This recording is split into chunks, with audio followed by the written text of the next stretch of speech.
یہ ہے اسلام کا مطلب۔ اسلام کا مطلب زنا گناہ ہے، الزانیۃ والزانی، اگر کوئی زنا کرتا ہے، اگر کوئی نابالغ، اگر کوئی انمیرڈ آدمی زنا کرتا ہے، اگر کوئی شادی شدہ زنا کرتا ہے تو اس کے سزا طے کیے گئے، اس کے لیے سزائیں متعین کی گئی۔ اگر کوئی شادی شدہ زنا کرتا ہے تو اس کے لیے الگ سزا ہے، اگر کوئی انمیرڈ زنا کرتا ہے تو اس کے لیے الگ سزا ہے۔ کوڑے برسائے جائیں یا بالکل برسر عام ان کو زمین پہ گاڑ کر پتھر مار مار کر اس آدمی کو ہلاک کر دیا جائے، زانی کو، زانیہ مرد اور زانیہ عورت کو، تاکہ آنے والے کوئی بھی آدمی یا آنے والی نسل سماج کی کسی بیٹی کی عزت و آبرو کو نہ لوٹے۔ بہتر نظام ہے۔ اسلام کا مطلب اور کیا ہوتا؟ اسلام کا اور مطلب یہ ہوتا ہے کہ شراب پاپ ہے، شراب گناہ ہے، شراب تمام برائیوں کی جڑ ہے۔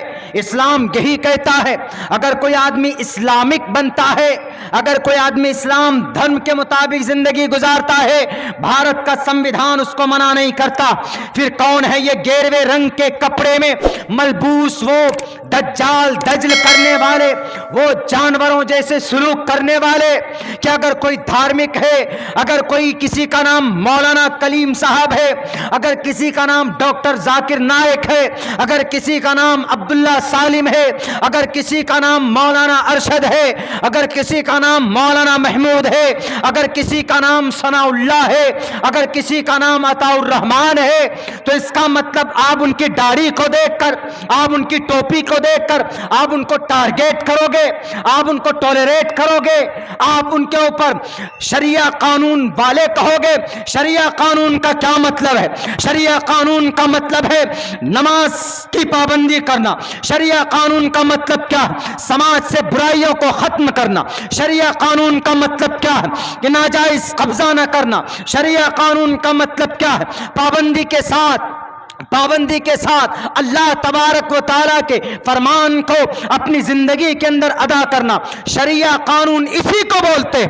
شریعہ قانون وہ کوئی لاٹھی نہیں، وہ کوئی ڈنڈا نہیں، وہ کوئی تلوار نہیں ہے کہ زبردستی کسی کے کندھے پر رکھا جائے اور کہا جائے کہ تم شریعہ قانون کو مانو۔ شریعہ قانون کا مطلب محمد الرسول اللہ کے اطوار کے مطابق، ان کے افعال کے مطابق، ان کے اقوال کو اپنی زندگی کے اندر ڈھال لو اور ان کی طریقے کے مطابق زندگی گزارو۔ اس کو بولتے ہیں شریعہ قانون۔ شریعہ قانون کا مطلب یہ نہیں ہے کہ عورتوں کو بے پردہ کر دو۔ شریعہ قانون کا یہ مطلب نہیں ہے کہ کسی کے ناجائز پراپرٹی کو قبضہ کر لو۔ منع کرتا ہے اسلام، لَتُؤَدَّنَّ الْحُقُوقَ إِلَىٰ أَهْلِهَا۔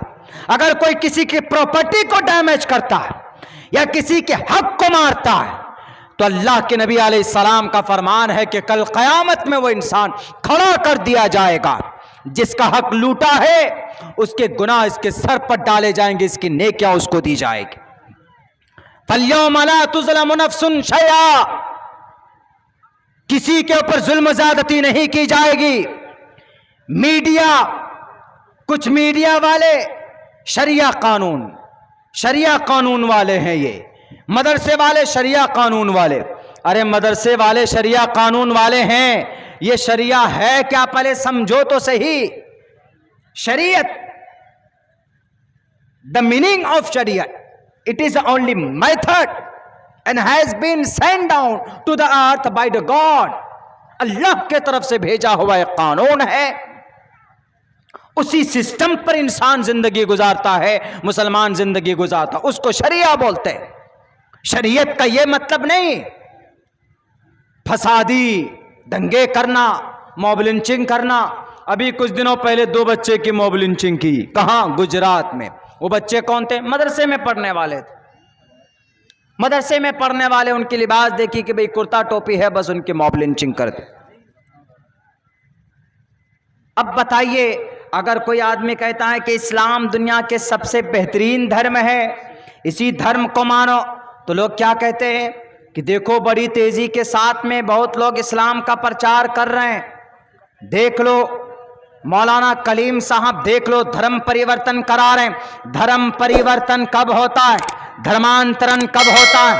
آرٹیکل 25، ایک ہے آرٹیکل 25 کا اے، ایک ہے آرٹیکل 25 کا بی، اے بی یعنی اے اینڈ 1 اینڈ 2.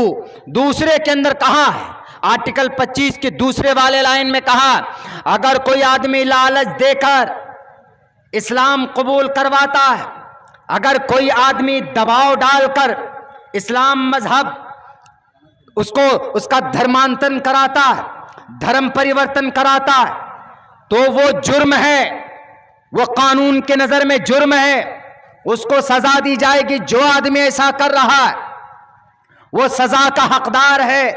لیکن بتا دیجئے ہمارے اس ملک میں ڈاکٹر صاحب آئے، doctor Zakir Naik is openly challenged and to convey the message of Islam to the disbeliever and dispagans.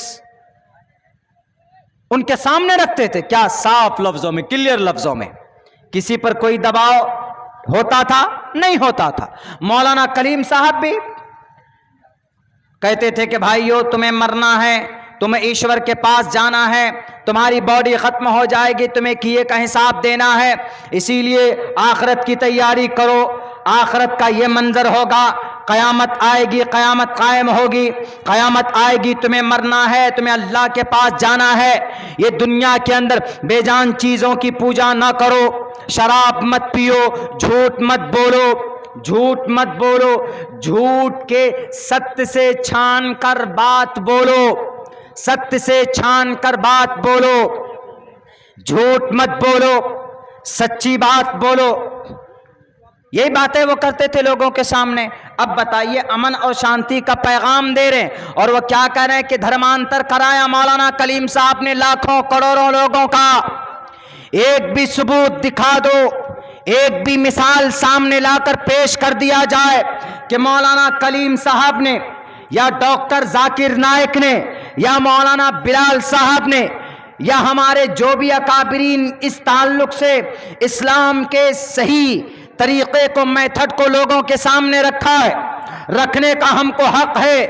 اگر کسی پر ظلم و زیادتی کی گئی ہو تو ان کے ہاتھ میں ہتھکڑی لگائیے، آپ منع نہیں ہے.